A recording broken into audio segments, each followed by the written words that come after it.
President Trump's announcement of a 2-week timeline to finalize what he calls a framework deal on Greenland has created far more questions than answers on the ground in Nuuk. What's most striking about this entire situation is the complete and jarring disconnect between Washington's projections of confidence and diplomatic progress versus the reality unfolding in Greenland itself, where confusion, skepticism, and exhaustion dominate the local mood. The Danish Prime Minister's carefully choreographed visit to Greenland speaks volumes about the delicate political dynamics at play. Her physical presence demonstrates solidarity with Greenland and sends a clear message that Denmark stands firmly behind its autonomous territory. However, her conspicuous silence on the specifics of Trump's proposal is perhaps even more telling than any statement she could have made. This isn't mere diplomatic caution, it's a calculated response to what many in Copenhagen and Nuuk view as an illegitimate negotiating framework. By explicitly and publicly stating that NATO has no authority whatsoever to negotiate on Denmark's behalf regarding Greenland, the Danish Prime Minister is delivering a sharp rebuke to Trump's characterization of this deal. Trump has repeatedly claimed that this arrangement will be worked out in conjunction with NATO, suggesting some kind of multilateral framework that would give the deal international legitimacy and cover. The Danish leader's pushback isn't just diplomatic maneuvering or bureaucratic hair-splitting. It represents a fundamental rejection of the entire premise that anyone other than Denmark and Greenland themselves can decide the island's future status and relationship with other powers. The voice of ordinary Greenlanders tells the real story behind the diplomatic facades and political pronouncements. These aren't people celebrating a diplomatic breakthrough or expressing optimism about a new era in U.S.-Greenland relations. Instead, they're exhausted from weeks of international attention, deeply skeptical of American intentions, and genuinely confused about what exactly is being proposed.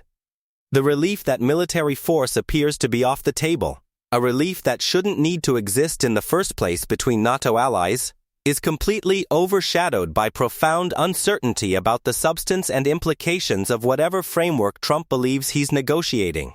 When local residents say they haven't got a clue about whether this situation has been resolved, that's not an admission of ignorance or a lack of engagement with current events.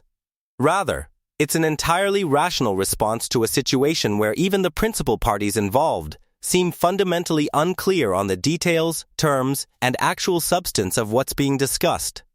How can ordinary citizens understand a deal when their own prime minister hasn't been briefed on its contents? When American officials admit the details remain unclear, and when the proposal itself seems to shift with each new Trump statement? Perhaps the most psychologically revealing and analytically useful comment comes from the Greenlander, who bluntly states that Trump changes his mind all the time, and therefore you can't be sure of anything with him. This observation cuts to the core structural problem with this entire negotiation. How do you conduct serious diplomatic negotiations about something as fundamental as sovereignty and territorial control, with a counterpart whose positions, rhetoric, and demands shift constantly and unpredictably? Greenland's leadership has maintained remarkable consistency throughout this bizarre episode. Their position has never wavered. Greenland is not for sale, full stop. This isn't a negotiating position designed to drive up the price or extract concessions. It's a statement of principle about self-determination and sovereignty. Trump's rhetorical evolution from outright purchase to some kind of vague framework to working with NATO suggests he's desperately searching for a face-saving compromise or alternative formulation that would allow him to claim victory while backing away from his initial maximalist demands. The problem is that Greenland simply isn't interested in providing him that off-ramp.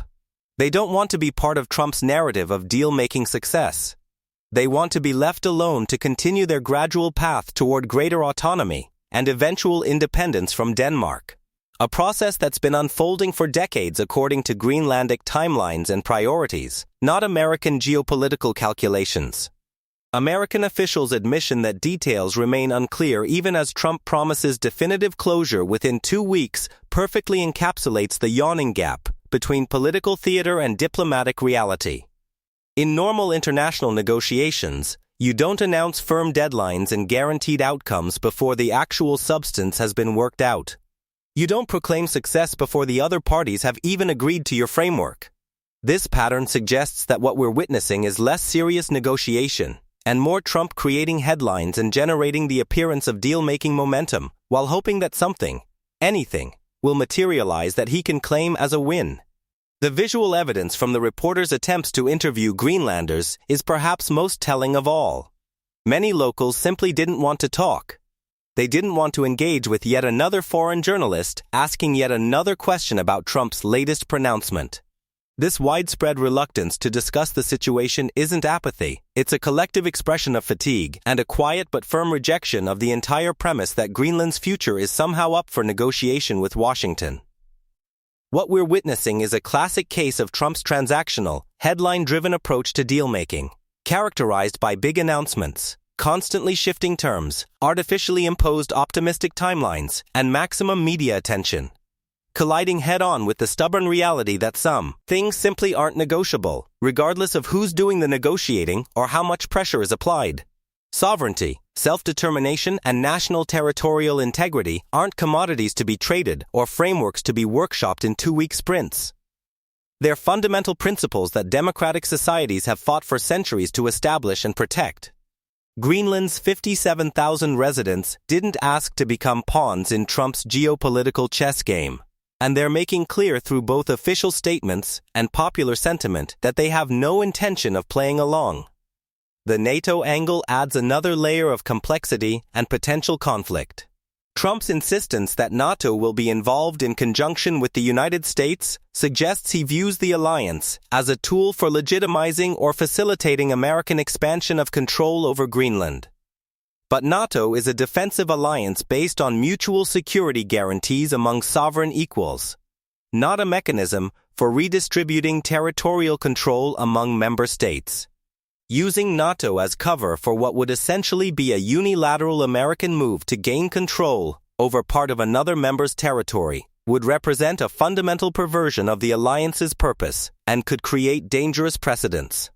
Denmark and Greenland's future will ultimately be decided by Danes and Greenlanders through their own democratic processes and negotiations. Regardless of how many 2-week deadlines are announced in Washington, how many framework deals are proclaimed, or how much pressure is applied through public statements and media campaigns. The sooner this reality is accepted, the sooner U.S.-Danish-Greenlandic relations can return to the productive, respectful partnership that has characterized them for decades and that serves all parties' genuine interests far better than this current spectacle of attempted coercion dressed up as deal-making.